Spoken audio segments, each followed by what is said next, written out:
Is that in this recording? Yes. So. Hi. Hi. So I understand you're going to open a cafe. I am. Well, tell me about it. Well, it's in downtown Grand Ledge, Okay. and it's currently run by a woman who just wants to just be done. She's been running for 10 years. Uh-huh. And so I've been talking to her since last August about buying her equipment and renting her space. So originally she wanted to try to sell me her recipes and her name and all that kind of stuff for a lot of money, and I really don't want her name and her recipes. So Oh, okay. So I see. So you're going to come up with all your own recipes. right, All of them yours. right. Wow, that's pretty interesting. That's exciting. Yeah. So Wow. yeah, so I talked to her for a few months about the price of her equipment and different things, and we went back and forth, and that was a pretty interesting process. But when we finally sat down and made a decision, I was really happy with the results of the price I got for her equipment and that kind of thing. She's been really great. So Good. yeah.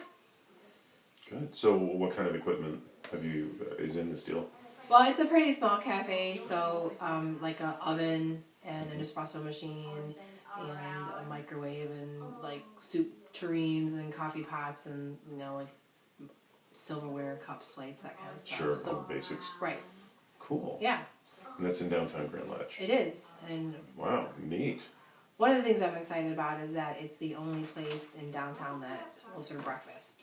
So I don't have, Oh. and the only place that really has coffee. There's no Big B or McDonald's or anything right downtown, so I don't really have any competition there. So you would have a monopoly on the downtown coffee spot. Yes. Well, that's pretty cool. Yeah, and the community was concerned when they heard that Linda was leaving, because they wanted to make sure that it was somebody that was going to be in there and still providing coffee, because they were concerned that they wouldn't have their coffee. All right. So they were happy to hear that I was coming in and doing something similar to what she's already doing. So that's good. Well, nobody wants to be without their morning coffee, Right, especially me. right. Yeah. Huh. Well, what ideas do you have for the menu? Well, Sandwiches and salads and that sort of thing?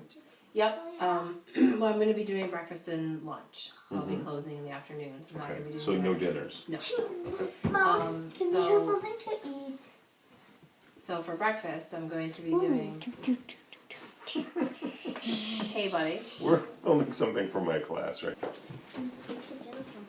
So I'm going to do some things that are going to cater to some of the kids downtown. Like I'm going to do a soda flight, different flavors of soda, kind of like a beer flight, but soda Oh, and cookies, kind of like an after-school special for them to come in and get that. wow, what a neat idea. Yeah, I thought it was kind of unique, and we're going to have do some candy and different things that'll kind of appeal to kids too. And then in the summer or during the produce seasons, I'm going to try to do some recipes that are kind of like farm to table, like utilize some of the local farmers markets and some of the local farms around here and get stuff from them, and that'll kind of be like my special menu. I don't really want to do that all year round because it's kind of expensive to do that all year round, but I'm Sure. going to have specials like that. So Wow, that sounds really neat. Thanks. So you're going to be doing your farm to table menu in the summer. Are you also going to be running a regular menu at that time, or no? Yeah, I'll have my standard menu, and then the farm to table recipes will be more like my daily specials or weekly specials. So Okay, so just one or two of those at a time then? right, depending on what's in season. Like strawberry, when strawberries are seasoned, like a strawberry shortcake, or like in the fall when squash is coming in, like squash soup and that kind of thing. Wow, Yeah. that's neat. Thanks. What about cakes and pies and all that good stuff? Yeah, I was kind of thinking I'm going to focus more on smaller baked goods like muffins and cupcakes and cookies and things like that. I might do one flavor pie a day. Maybe do cakes. I'm not really a cake baker or cake decorator. I don't have that specialty. I'd be more comfortable doing banana breads and that kind of thing rather than a decorated cake. And there are other places around that do cake decorating. Oh, So I don't really want to compete with them. And pies are just, unless you're known for your pie and you're a pie specialty shop, I don't really think pies sell all that well. I mean, you could bake a bunch of pies up and sell maybe one or two slices that week, and it's just kind of a waste of pie. So I was just thinking I might have one pie a day, or if they last a couple days and see how that goes. But I don't really want to focus It's interesting.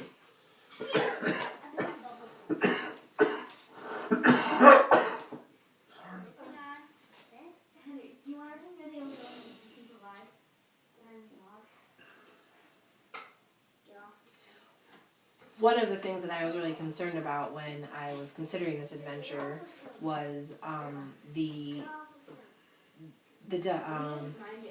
how it would change our family dynamic a lot, because so far, since we've had children, I have had part-time jobs and a very flexible schedule, so I could usually be around for them after school and Right. go on field trips and that kind of thing. And so I wanted to make sure that anything I decided to do would leave me at least still some of that flexibility. You think you'll still have that? I do, in a way. One of my keys is finding a really good manager and somebody that I can trust to be there when I'm not there. And since I'm going to be closing in the afternoon, my goal is to be home with the children after school at 3:15. Like, I still think that's really important at their young grade school age. When they get older, they'll be busier, it might not be so important. But right now, and that's why this particular business appealed to me, as opposed to doing something else that would take me away from home more at night. So I think it will, and my goal is to make it still work. One of the harder things will be in the morning, because I'll be gone so early, baking and getting a coffee shop ready. So when you and I talked about that, when we were trying to figure out how that would work, I thought that the idea of having a woman from our church come in, or like a retired woman, to help get the kids ready for school and off to school, so you were free to get to work whenever you had to, was a really good idea. I'm really glad that we found Sheila to do that. Yeah, I think she's going to be a real blessing for us in that way. I do. I'm a little worried though, because when I was talking to Anna about it, I was telling her about it, and she was like, "But you're my mom, and you need to be there in the morning, and that's what moms do." And of course, that was like a little bit of, I felt a little guilty, but at the same time, I knew that once everybody got used to it, and Sheila's really awesome, and that this really is a good financial move for our family, and I think there's potential for us, for the cafe to do really well, that everybody is going to have to make some sacrifices, but I think in the end, they'll all be for a good reason. Financially, and we'll have our own business, and if we get a good manager, and if after a couple of years and everything's running smoothly, I feel like I'll have a little bit more freedom and a little bit more flexibility that way. And the kids they're just gonna have to adjust. Yeah. Well, they will. Kids will. Yeah. So, Yeah. and they're good kids. They'll figure it out.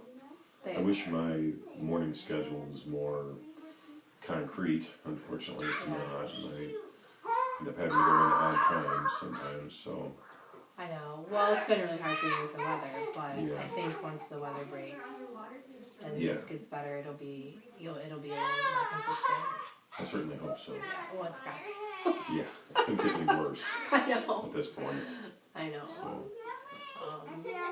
So I'm excited. I'm feeling a little frustrated right now because I'm not taking over the cafe till the end of April, and I still have my 2 jobs now. So I'm trying to do both of my jobs, get everything ready for the cafe, and then still have all my mom and home duties. And it just feels like I'm really juggling a really lot right now. That's a lot to juggle. It is, and I'm okay most days. I'm pretty okay. Like, I kind of just take it one day at a time. I've got all my lists going of everything I have to do, but I do feel kind of stressed out. But there's a really good plan in place and end goal, so I just keep focusing on that. So, Well, awesome, babe. I know that you can make this work. Thanks. Because you're a hard worker, and you have a good plan.